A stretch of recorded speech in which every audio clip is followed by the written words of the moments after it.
Good morning students. ఈరోజు మనం income ట్యాక్స్లో ఇన్కమ్ ఫ్రమ్ హౌస్ ప్రాపర్టీ అనేటువంటిది చూడబోతున్నాం. ఇన్కమ్ ఫ్రమ్ హౌస్ ప్రాపర్టీ అంటే ఇన్కమ్ ట్యాక్స్లో మనం ఇంట్రడక్షన్ చాప్టర్ చూసాం.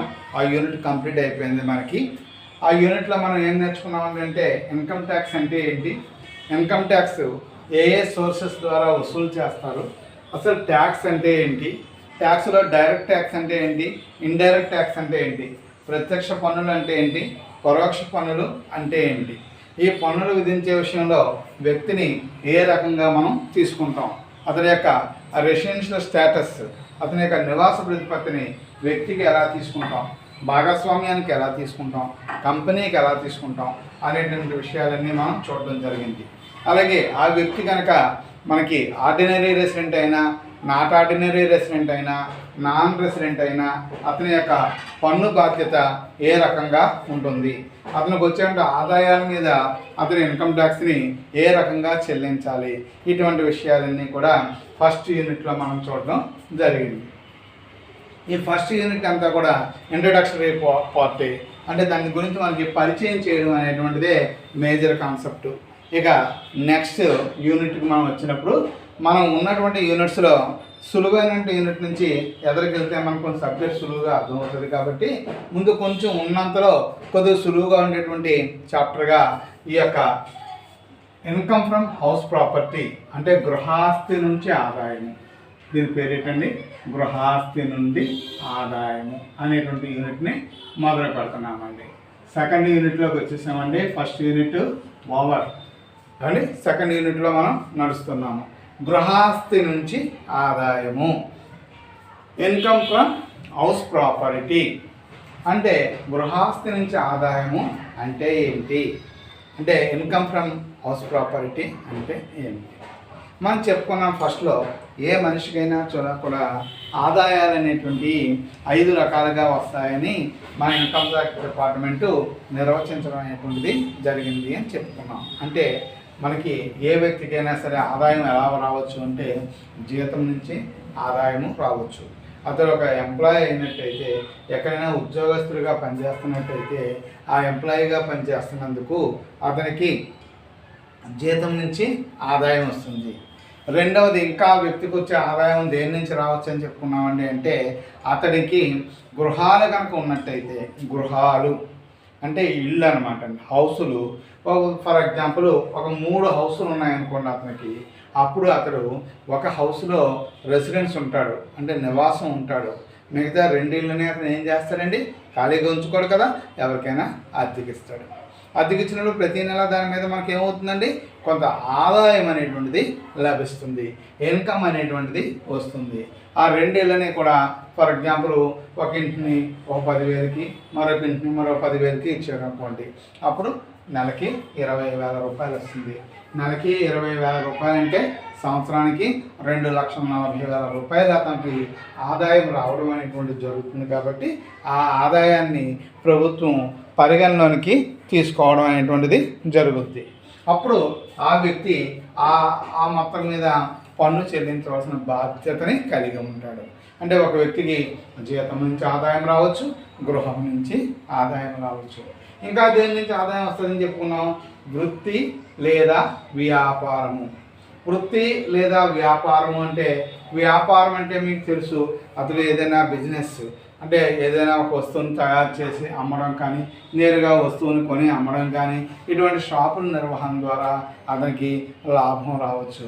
అది ఇన్కమ్ ఫ్రమ్ బిజినెస్ అంటే వ్యాపారం నుంచి ఆదాయము అని చెప్పుకున్నాం. దాని తర్వాత అతనికి వృత్తి నుంచి ఆదాయం కూడా రావచ్చు. వృత్తి అంటే ఏంటండి, ప్రొఫెషన్ అంటే సాధారణంగా ఉదాహరణకి ప్రొఫెషన్గా ఏం చెప్పచ్చు అంటే డాక్టర్లు, లాయర్లు, ఇంజనీర్లు, ఏమంటే చార్టర్డ్ అకౌంటెంట్లు, ఇటువంటి వ్యక్తులు వారికి వృత్తిపరమైన నైపుణ్యం ఉంటుంది, వారు చదువుకొని ఉంటారు కాబట్టి ఆ వృత్తిలో వారికి నైపుణ్యం ఉంటుంది. కాబట్టి వారు సొంతంగా ప్రాక్టీస్ పెట్టుకుని ప్రజలకి సేవ చేస్తూ వారి దగ్గర నుంచి కొంత మొత్తం ఫీజుని వసూలు చేయడం జరుగుద్ది. ఆ రకంగా వారికి వృత్తి మీద కూడా ఆదాయం రావచ్చు. ఉద్యోగం ఉంటే జీతం నుంచి ఆదాయం వస్తుంది, ఇల్లు ఉంటే గృహం నుంచి ఆదాయం వస్తుంది, వృత్తి వ్యాపారాలు చేస్తే దాని మీద ఆదాయం వస్తుంది. అలాగనే ఇంకొకటి ఏంటంటే మూలధన వనరులు. మూలధన వనరులు అంటే ఏంటి అంటే అతనికి డబ్బులు ఎక్కువ ఉండి ఈక్విటీ షేర్స్ కానీ ప్రిఫరెన్షియల్ షేర్స్ కానీ అటువంటి కొని కంపెనీల్లో కనుక అతను పెట్టుబడి పెట్టాడు అనుకోండి, ఆ పెట్టిన పెట్టుబడి మీద అతనికి ప్రతి సంవత్సరం డివిడెండ్ లాంటి ఆదాయం వస్తుంది. వడ్డీ రూపంలో వచ్చినట్టుగా డివిడెండ్ రూపంలో వారికి ఆదాయం అనేటువంటిది రావడం జరుగుతుంది. అది కూడా ఒక ఆదాయ వనరు. ఇక ఇతర వనరులు అంటే ఏంటంటే జూదాలు, లాటరీలు, గుర్ర పందాలు ఇటువంటి ఆడటం ద్వారా కూడా కొద్దిమందికి ఆదాయం అనేటువంటిది వస్తుంది. అంటే ఒక వ్యక్తికి వచ్చేటువంటి ఆదాయం 5 రకాలుగా రావచ్చు. జీతము, గృహము, తర్వాత ఏంటంటే వృత్తి, తర్వాత మూలధనము, ఇతర వనరుల నుంచి ఆదాయాలు. ఈ సోర్సెస్ నుంచి వ్యక్తులకి ఆదాయాలు అనేటువంటివి వస్తాయి. ఇలా ఈ 5 మీద వచ్చిన ఆదాయం మీద ప్రభుత్వం పన్ను విధించడం అనేటువంటిది జరుగుతుంది. ఈ 5 రకాల ఆదాయాల్లో ఒకటైనటువంటిది చాలా ముఖ్యమైనటువంటిది ఆదాయము గృహాస్తి నుంచి వచ్చే ఆదాయము, గృహము నుంచి వచ్చేటువంటి అద్దె. ఈ యూనిట్లో మనం ఏం నేర్చుకుంటాం అంటే మనకి ఇల్లు ఉన్నప్పుడు వాటి మీద కనుక రెంట్ వచ్చినట్టయితే ఆ రెంట్ని పన్ను పరిధిలోకి ఎలా తీసుకెళ్తారు అనే విషయాన్ని మనం తెలుసుకుంటాం. ప్రభుత్వం దీనికి సంబంధించినటువంటి ఎటువంటి మినహాయింపులు మనకి ఇస్తుంది అనే విషయం అంతా కూడా ఇందులో మనం చూడడం అనేటువంటిది జరుగుతుంది. ఇప్పుడు మీకు ఒక అవగాహన వచ్చింది. గృహాస్తి నుంచి ఆదాయము అనగా అర్థము గృహము నుంచి వచ్చిన ఆదాయము. అంటే ఇన్కమ్ ఫ్రమ్ హౌస్ ప్రాపర్టీ అంటే we give our house to rent.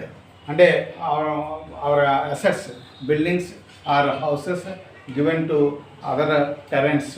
అంటే అద్దెకు ఉన్న వాళ్ళకి రెంట్కి ఇస్తే అంటే we receive some income on that properties. వాటి మీద కొంత ఆదాయాన్ని మనం వసూలు చేసుకోగలుగుతాము. అటువంటి దాన్ని ఏమంటామండి అంటే రెంట్ ఫ్రమ్ హౌస్ ప్రాపర్టీ. అంటే received rent is called rent from income from house property. అర్థమవుతుంది కదండి అందరికీ. అంటే గృహాన్ని ఎవరికైనా ఇవ్వటం వల్ల మనకు వచ్చేటువంటి ఆదాయమే గృహాస్తి నుంచి ఆదాయం. సరే, గృహాస్తి నుంచి ఆదాయం అంటే మనకు అందరికీ అర్థమైంది. మరి గృహాస్తి నుంచి ఆదాయం వచ్చేటప్పుడు ఇన్కమ్ ట్యాక్స్ కట్టాలి అంటే మనం ఎటువంటి రూల్స్ని ఫాలో అవ్వాలి, ఏ నిబంధన ప్రకారంగా మనం గృహం మీద అద్దెని చెల్లించవలసి ఉంటుంది అనే విషయానికి వెళ్ళేటప్పుడు కొన్ని పదాలకి అర్థం మనకి తెలుసుకోవాలి. ఎందుకనండి అంటే ఇందులో సమ్ చేసేటప్పుడు అవన్నీ మనకి ఎదురవుతాయి. వాటిని మనం అర్థం చేసుకోవడానికి వీలుగా ముందు ఆ టెక్నికల్ వర్డ్స్ అంటే ఏంటి, వాటి యొక్క మీనింగ్ ఏంటి అనేటువంటిది మనం ముందుగా చూద్దాం. కానీ ముందుగా మనం చూసేది ఏంటంటే మున్సిపల్ అద్దె. ఏంటండి మున్సిపల్ అద్దె, municipal rental value. Municipal rental value దీన్ని షార్ట్కట్లో అనుకోవాలంటే ఎంఆర్వి అన్నాం అనుకోండి. అంటే మున్సిపల్ రెంటల్ వాల్యూ, మున్సిపల్ విలువ. అసలు మున్సిపల్ విలువ అంటే ఏంటి? అసలు ఫస్ట్ రెంట్ అంటే ఏంటో చెప్పాను మీకు. రెంట్ అంటే ఏంటి? మన ఆస్తిని వేరే వ్యక్తి వాడుకున్నందుకు మనకు చెల్లించే ప్రతిఫలమే రెంట్.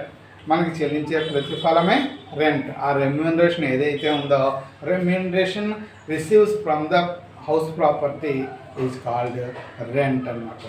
అంటే ఆ వచ్చినటువంటి ఇంటి మీద వచ్చే ఆదాయమే అద్దెగా మనం చెప్తాం. కాబట్టి దీంట్లో ముందుగా మున్సిపల్ అద్దె, ఎంఆర్వి, మున్సిపల్ రెంటల్ వాల్యూ అంటే ఏంటి అంటే మన ఇంటిని నిర్మించుకున్నప్పుడు ఆ ఇల్లు ఎక్కడ నిర్మించుకున్నాము అనేది కూడా మనం మాట్లాడుకుంటూ ఉంటాం. ఫర్ ఎగ్జాంపుల్ మా ఇల్లు ఫలానా ఊర్లో ఉందండి, కాకపోతే ఆ ఊరు పంచాయతీలో ఉందండి అని చెప్తాం. అంటే ఆ ఊరికి పంచాయతీ ఆఫీస్ ఉంది, పంచాయతీ ప్రెసిడెంట్ గారు ఉంటారు అని చెప్తాం. అంటే అది ఒక పల్లెటూరు.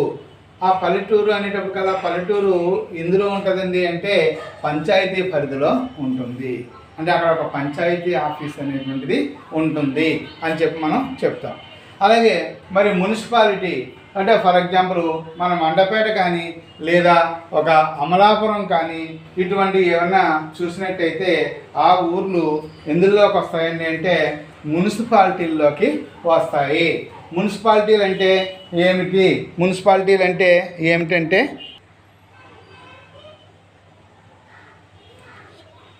మున్సిపాలిటీలు అంటే ఏంటండి అంటే ఈ యొక్క ఊరు కనుక మున్సిపల్ పరిధిలోకి వస్తున్నట్టయితే దాన్ని మున్సిపాలిటీ అంటామండి. అంటే ఇప్పుడు మండపేట, అమలాపురం ఇటువంటి ఊర్లు ఉన్నాయనుకోండి, ఇవి మున్సిపాలిటీలోకి వచ్చేటువంటి ఊర్లు. మన ఊరు మండపేట, ఇది మండపేట మున్సిపాలిటీలో ఉన్నది. అదే ఒకవేళ ఇంకా మనకన్నా పెద్ద ఊర్లు ఉన్నాయనుకోండి, అంటే రాజమండ్రిని, విజయవాడని, విశాఖపట్నం అని అటువంటి పట్టణాలు ఉన్నాయనుకోండి, అవి కార్పొరేషన్లోకి వస్తాయి. మున్సిపల్ కార్పొరేషన్ అంటాం. మనమైతే మున్సిపల్ ఆఫీస్ అంటామండి. అదే పల్లెటూరు అయితే పంచాయతీ అని చెప్పి పిలుస్తాం. ఈ పంచాయతీలో కానీ లేదా మున్సిపాలిటీలో కానీ లేదా కార్పొరేషన్లో కానీ ఒక్కొక్క ఏరియా ఒక్కొక్క కాస్ట్ ఉండడం అనేటువంటిది మనకి జరుగుతుంది. ఒక్కొక్క ఏరియా ఒక్కొక్క కాస్ట్ ఉంటుంది. మున్సిపల్ రికార్డ్స్లో ఈ ఏరియాలో ఉన్నటువంటి ఇంటికి ఇంత అద్దె ఇవ్వచ్చు అని వాళ్ళ చట్టంలో ఉంటుంది అన్నమాట. అంటే కలపూ సెంటర్ ఏరియాలో అయితే రెంట్ ఎంత ఉండొచ్చు, అలాగే ఏదో వాణిమహల్ డౌన్లో అయితే ఇంత రెంట్ ఉండొచ్చు, అదే ఎంఆర్ఓ ఆఫీస్ దగ్గర అయితే ఎంత ఉండొచ్చు, అదే స్వామియప్ప గుడి దగ్గర అయితే ఎంత ఉండొచ్చు అని చెప్పి మున్సిపల్ రికార్డ్స్లో కొంత రెంట్ని డిసైడ్ చేయబడి ఉంటుంది. దాన్ని ఏమన్నారండి అంటే మున్సిపల్ రెంట్ అన్నారు. మున్సిపల్ రికార్డ్స్లో ఆ ఇంటికి ఉన్నటువంటి విలువ మున్సిపల్ రెంట్. అందరికి అర్థమైందండి? మున్సిపల్ ఆఫీసులో మన ఇంటిని ఎంతకు అద్దెకు ఇవ్వచ్చో వారు అంచనా వేస్తారు. దాన్ని మున్సిపల్ రెంట్ అని చెప్పి పిలుస్తాము. రెండవది ఏంటంటే అంటే యుక్తమైన అద్దె. యుక్తమైన అద్దె అంటే ఫెయిర్ రెంటల్ వాల్యూ. యుక్తమైన అద్దె అంటే ఫెయిర్ రెంటల్ వాల్యూ, ఎఫ్ఆర్వి అంటాం. ఎఫ్ఆర్వి అంటే fair rental value. Fair rental value.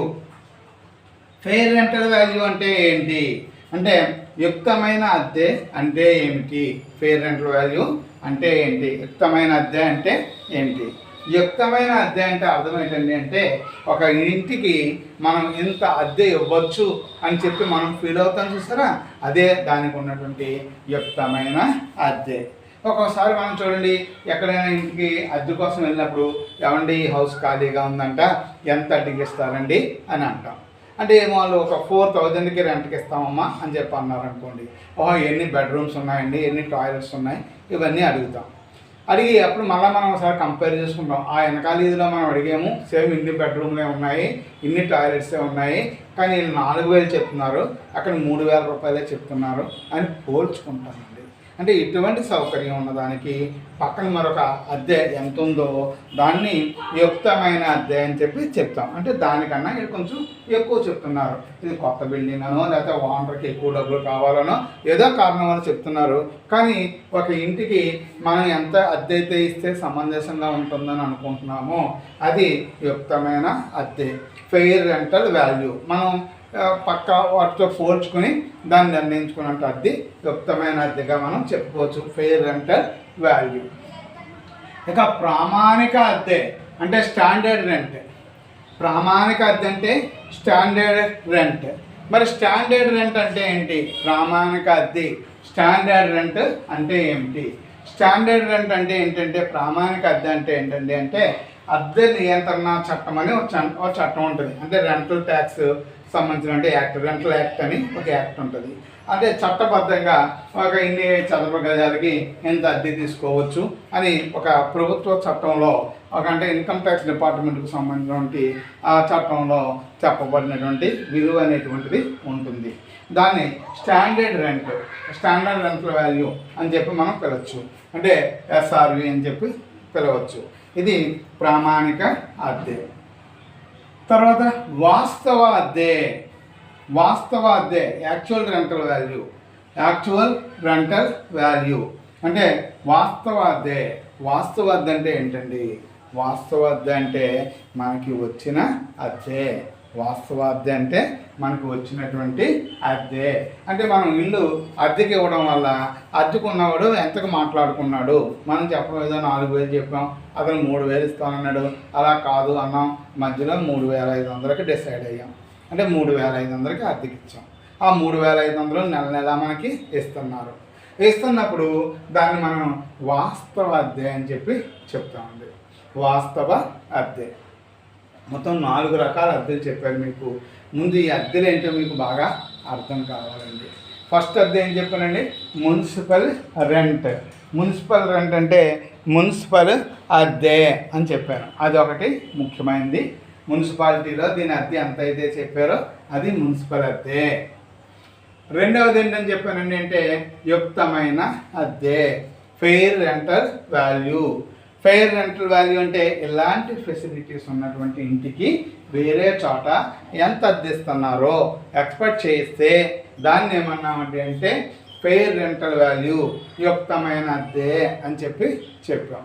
ఇక ప్రామాణిక అద్దె అంటే అద్దె నియంత్రణ చట్టం ప్రకారంగా ప్రభుత్వం దృష్టిలో ఇక్కడ ఎంత అద్దె ఇవ్వచ్చు అని చెప్పారో దాన్ని మనం ఏమంటామండి అంటే స్టాండర్డ్ రెంట్ అంటే ప్రామాణిక అద్దె అని చెప్తాము. ఇక 4వది వాస్తవ అద్దె. వాస్తవ అద్దె అంటే ఏంటంటే actual rental value, actual rent. వాస్తవ అద్దె అంటే నిజమైనటువంటి అద్దె. ఈ నిజమైన అద్దె అంటే మనకి ఎంత వస్తుందో అది వాస్తవ అద్దెగా మనం చెప్తాము. మొత్తం ఎన్ని అద్దెలు ఉన్నాయండి? 4 అద్దెలు. మున్సిపల్ అద్దె, యుక్తమైన అద్దె, ప్రామాణిక అద్దె, వాస్తవ అద్దె. 4. మున్సిపాలిటీ ప్రకారంగా డిసైడ్ అయింది మున్సిపల్ అద్దె. అక్కడ కంపేర్ చేసి చెప్పింది యుక్తమైన అద్దె. చట్టం ప్రకారంగా ఇవ్వాల్సింది ప్రామాణిక అద్దె, నిజంగా ఇస్తున్నది వాస్తవ అద్దె. ఇక్కడ 4 రకాల అద్దెలు ఉన్నప్పటికీ కూడానండి ఈ 4 రకాల అద్దెల్లోని ఒక అద్దెని ప్రభుత్వం దృష్టిలోకి తీసుకుని దాని ప్రకారంగా మనకి అద్దె మీద పన్ను విధించడం అనేటువంటిది జరుగుద్ది. అలా ప్రభుత్వం లెక్కలోకి తీసుకునే అద్దెని ఆశించిన అద్దె అంటామండి. ప్రభుత్వం లెక్కలోకి తీసుకున్నట్టు అద్దెని ఏమంటామండి అంటే ఆశించిన అద్దె అంటే ఎక్స్పెక్టెడ్ రెంటల్ వాల్యూ అని అంటాం. ఎక్స్పెక్టెడ్ రెంటల్ వాల్యూ ఆ ఐటెం ఎంతైతే ప్రభుత్వం అనుకుందో దాన్ని మనకి పన్ను విధింపుకి లెక్కలోకి తీసుకుంటుంది అనమాట. ఈ 4 అద్దెల్ని బట్టి 5వ అద్దెని డిసైడ్ చేస్తాము. ఆ 5వ అద్దె పేరు ఆశించిన అద్దె. అందరికీ అర్థమైందండి. ఇంగ్లీష్ మీడియం, తెలుగు మీడియం అందరికీ కూడా మనం ఎందులో ఉన్నామండి? గృహాస్తి నుంచి ఆదాయంలో ఉన్నాం. ఇన్కమ్ ఫ్రమ్ హౌస్ ప్రాపర్టీలో ఉన్నాము. హౌస్ ప్రాపర్టీ అంటే ఏంటి? మనకి ఒకటి కన్నా ఎక్కువ ఇల్లు ఉండి ఆ ఇళ్ళని మనం అద్దెకిస్తే దాని మీద వచ్చిన ఆదాయం మీద పన్ను చెల్లించే విధానాన్నే గృహాస్తి నుంచి ఆదాయము అని పిలుస్తాం. మనకు అసలు ఇల్లే లేదు, అద్దెంట్లో ఉన్నాం అనుకోండి, నో ప్రాబ్లం. మనం ఇంకేం ట్యాక్స్ కడతాం? మనకి ఏముందని కడతాం? మనం ఏం కట్టాల్సింది లేదు. ఒకవేళ మనకు ఒకే ఒక ఇల్లు ఏదో తండ్రి ఇచ్చాడు, ఆ ఒక గది, ఓ బెడ్రూము, ఒక కిచెను ఏదో ఉంది, అందులో మనమే ఉంటున్నాం, మనకే సరిపోవట్లేదు, ఇంకా మనం అందులో అద్దెకి ఏమిస్తాం? అప్పుడు కూడా మనకేమీ ప్రాబ్లం లేదు. గవర్నమెంట్ మనల్ని ఏ పన్ను కట్టమని అడగదు. అట్లా కాదండి, మనకి తాతల నుంచి మంచి ఆస్తిపాస్తులు ఉండడం వల్ల మనం ఒక మంచి ఇంట్లో ఉంటున్నాం. అది కాకుండా ఇంకో మంచి ఇంటిని ఎవరికో అద్దెకి కూడా ఇచ్చాము. మరి ఆ అద్దెకి ఇచ్చిన ఇంటి మీద మనకు ఆదాయం వస్తూ ఉంది. అప్పుడు దాని మీద మనం పన్ను కట్టాల్సి వస్తుంది అనమాట. అప్పుడు ఈ గృహాస్తి నుంచి పన్ను కట్టడం అనేటువంటి ప్రశ్న ఉద్భవిస్తుంది. మనకి ఇల్లు లేకపోయినా, మనం అద్దెంట్లో ఉన్నా, లేదా ఒకే ఇంట్లో మనం నివసిస్తున్నా మనం ఏ ట్యాక్స్ కట్టవలసిన అవసరం లేదనమాట. మనకి ఎక్కువ ఇల్లు ఉన్నప్పుడే అది ప్రభుత్వం దృష్టిలో పడినప్పుడు దాని మీద మనం పన్ను చెల్లించవలసిన బాధ్యత మనకి ఉంటుంది అనమాట అండి. అయితే ఇప్పుడు ఎన్ని అద్దెలు చూసుకోవాలన్నాను? 4. ఏంటంటే మున్సిపల్ అద్దె, యుక్తమైన అద్దె, ప్రామాణిక అద్దె, వాస్తవ అద్దె. మున్సిపల్ అద్దె అంటే మున్సిపల్ వాల్యూ ప్రకారంగా డిసైడ్ అయింది. యుక్తమైన అద్దె అంటే అలాంటి ఫెసిలిటీస్ ఉన్న ఇంటికి ఇచ్చేటువంటి అద్దె. ప్రామాణిక అద్దె అంటే చట్టంలో చెప్పినటువంటి అద్దె. వాస్తవ అద్దె అంటే నిజంగా మనకు వచ్చినటువంటి అద్దె. ఈ 4 అద్దెల్లోని ఒక అద్దెని మాత్రమే మనం ఆశించిన అద్దెగా తీసుకోవాలి, అంటే ఎక్స్పెక్టెడ్ రెంటల్ వాల్యూగా తీసుకోవాలి. ఎలా తీసుకోవాలి? దీని గురించి చట్టం మనకి ఏమని చెప్తుంది అంటే ఇక్కడ మనకి ఏ లెక్క చెప్పినా సరే ఈ 4 రకాల అద్దెల గురించి మనకు చెప్తాడు. ఆ చెప్పినప్పుడు అందులో ఏది మనం కౌంట్లోకి తీసుకోవాలి అనేది మన విచక్షణతోటి మనం ఆలోచించుకోవాలి. అంటే మన యొక్క ఎక్స్పీరియన్స్ తోటి మనం ఏ వాల్యూ తీసుకోవాలి అనేది డిసైడ్ చేసుకోవాలి. అలా డిసైడ్ చేసుకోవడానికి ఒక స్టెప్స్ సిస్టమ్ మనకి ఉంది. ఫస్ట్ స్టెప్ 1 ఏంటండి అంటే మున్సిపల్ అద్దె యుక్తమైన అద్దె ఈ రెండింటిని పోల్చుకోవాలండి. మున్సిపల్ అద్దె యుక్తమైన అద్దె ఈ రెండింటిని పోల్చుకోవాలి. అంటే ఇక్కడ ఫర్ ఎగ్జాంపుల్ మున్సిపల్ అద్దె పర్ ఇయర్కి 20,000 ఇచ్చారండి. ఏమండి యుక్తమైన అద్దె ఒక 24,000 ఇచ్చారండి. 24,000 ఇచ్చారండి. ఇప్పుడు మనం ఏం చేయాలంటే మున్సిపల్ అద్దె యుక్తమైన అద్దె, మున్సిపల్ అద్దె 20,000, యుక్తమైన అద్దెమో 24,000. ఈ రెండింటిని పోల్చినప్పుడు ఈ రెండిట్లో ఏదైతే ఎక్కువ ఉందో దాన్ని ఆశించిన అద్దెగా తీసుకోవాలి. ఇది ఆశించిన అద్దె. ఈ రెండిట్లో పోలిస్తే దీన్ని కౌంట్లో తీసుకోవాల్సి వస్తుంది. 20,000, 24,000లో ఇదేం తీసుకున్నారు, ఏది ఎక్కువ ఉంటే దాన్ని తీసుకోవాలి. విచ్ ఈజ్ హైయెస్ట్, ఏది ఎక్కువ ఉంటే అది తీసుకోవాలి. ఇది 20,000, 24,000 అంటే 24,000 ఎక్కువ ఉంది కాబట్టి 24,000ని ఆశించిన అద్దెగా తీసుకోవాలి. ఈ రెండే పోల్చకూడదు, దీంతో మూడో దాన్ని కూడా పోల్చాలి. మూడోది అంటే ఏదండి అంటే ప్రామాణిక అద్దె. మూడోది అంటే ప్రామాణిక అద్దె. అంటే మూడోది ఫర్ ఎగ్జాంపుల్ ఏమన్నాడండి అంటే ఒక 18,000 చెప్పాడండి. చట్టం ప్రకారం 18,000 చెప్పాడండి. ఇప్పుడు మున్సిపల్ అద్దె యుక్తమైన అద్దెలో ఏది ఎక్కువ ఉంది, యుక్తమైన అద్దె ఎక్కువ ఉంది. దీనికి టిక్ పెట్టుకున్నాం, దీన్ని తీసుకుందామని. దీంతో మళ్ళీ ఏం చేయాలండి అంటే ప్రామాణిక అద్దెని పోల్చాలి. దీంతో ప్రామాణిక అద్దెని పోల్చాలి. ఎప్పుడు పోల్చినప్పుడు ఏం చేసుకోవాలండి అంటే దీనికి ఏది తక్కువ ఉందో దాన్ని తీసుకోవాలి. అంటే ఇక్కడ ఇది 24,000, ఇది 18,000 ఉందంటే ఇది తక్కువ ఉంది కాబట్టి దీన్ని ఆశించిన అద్దె అనుకోవాలి. దేన్ని తీసుకోవాలా, తక్కువ ఉన్నదాన్ని తీసుకోవాలి. ఫస్ట్ ఎక్కువ ఉన్నది ఫస్ట్ స్టెప్. సెకండ్ స్టెప్ 2కి వచ్చేటప్పటికల్లా తక్కువ ఉన్నదాన్ని తీసుకోవాలి. తక్కువ ఉన్నదాన్ని తీసుకోవాలి. అందాక ఇది ఆశించిన అద్దె కింద భావిస్తాం. మళ్ళా ఈ ఆశించిన అద్దెతోటి అంటే ఈ ప్రామాణిక అద్దెతోటి వాస్తవ అద్దెని పోల్చుకోవాలి. ఈ ప్రామాణిక అద్దెతోటి వాస్తవ అద్దె నెలకి 3,000 అనుకోండి, సంవత్సరానికి 36,000 అవుతుంది. ఇప్పుడు ఈ 36,000 ఉంది కాబట్టి ఇప్పుడు మూడో స్టెప్లో మళ్ళా విచ్ ఈజ్ హైయెస్ట్, ఎక్కువ ఏది ఉందో చూసుకోవాలి.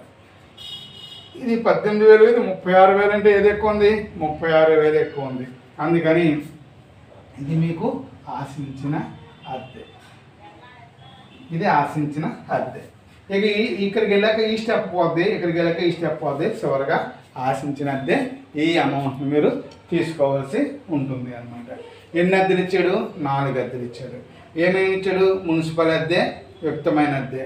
ఈ మున్సిపల్ అద్దెని యుక్తమైన అద్దెని పోల్చుకుని ఏది ఎక్కువ ఉంటే అది తీసుకోవాలి. దాంతో ప్రామాణిక అద్దె సెకండ్ స్టెప్. ఈ రెండింటిని పోల్చి ఏది తక్కువ ఉంటే దాన్ని తీసుకోవాలి. తర్వాత స్టెప్ 3లో వాస్తవ అద్దెతో పోల్చాలి. ఏది ఎక్కువ ఉంటే దాన్ని ఆశించిన అద్దె అనుకోవాలి. దేర్ఫోర్ ఆశించిన అద్దె అంటే 36,000 అవుతుందండి. ఆశించిన అద్దె 36,000 రూపాయలు ఆగును. ఎక్స్పెక్టెడ్ రెంటల్ వాల్యూ ఈజ్ 36,000 రూపీస్గా మనం తీసుకోవాలి. అర్థమైందండి. మొత్తం ఈరోజు మనం గృహస్థ నుంచి ఆదాయము అనేటువంటి కాన్సెప్ట్ చూసాం. ఈ గృహస్థ నుంచి ఆదాయం చూసేటప్పుడు మనకి 4 రకాల అద్దెల గురించి పరిచయమైనవి. ముందు మున్సిపల్ అద్దె, మున్సిపల్ వాల్యూ ప్రకారంగా. యుక్తమైన అద్దె, అలాంటి ఫెసిలిటీస్ ఉన్న ఇంటికి ఇచ్చేటువంటి అద్దె. ప్రామాణిక అద్దె, చట్టం ప్రకారం నిర్ణయించబడినటువంటి అద్దె. వాస్తవ అద్దె, నిజంగా మన చేతికి వచ్చినటువంటి అద్దె. ఇలా ఈ 4 అద్దెలు ఇచ్చినప్పుడు మనం ఎలా పోల్చుకోవాలని చెప్పామండి అంటే మొట్టమొదటిసారిగా మున్సిపల్ అద్దెని, యుక్తమైన అద్దెని ఈ రెండింటిని పోల్చుకుని ఏది ఎక్కువ ఉందో దాన్ని తీసుకోవాలి. దాంతో ప్రామాణిక అద్దెని పోల్చుకుని ఏది తక్కువ ఉందో దాన్ని తీసుకోవాలి. దాంతో వాస్తవ అద్దెని పోల్చుకుని ఏది ఎక్కువ ఉందో అది తీసుకోవాలి. చివరగా ఏది ఫైనలైజ్ అయిందో అది ఆశించిన అద్దె. ఈరోజు ఆశించిన అద్దె కట్టడం ఎలాగా అనే విషయాన్ని మనం ఎక్స్ప్లెయిన్ చేయగలిగాం. రేపు దీని మీద నోట్స్ తీసుకొని కంటిన్యూ సమ్స్ ఏ రకంగా ఉంటాయి అనేది మనం చేయొచ్చు. మీరు కన్ఫ్యూజ్ అవ్వకుండా కొంచెం జాగ్రత్తగా చూసుకున్నట్లయితే ఈ చాప్టర్ చాలా సులభంగా మీరు చేసుకోగలరు, మీరు స్పష్టంగా కూడా అర్థమవుతుంది. ఇన్కమ్ ట్యాక్స్లో హౌస్ ప్రాపర్టీ నుంచి ఇన్కమ్ అనేది ఎగ్జామ్స్లో తప్పనిసరిగా ఇస్తాడు సమ్ము, మీరు సులువుగా కూడా చేయొచ్చు. ఓకేనండి, అర్థమైందా? ఈ 4 గంటలు ఒకసారి జాగ్రత్తగా స్టడీ చేసి చూడండి. నెక్స్ట్ క్లాసు మనం నెక్స్ట్ కాన్సెప్ట్ తోటి కంటిన్యూ చేద్దాం. ఓకేనండి, థ్యాంక్ యూ.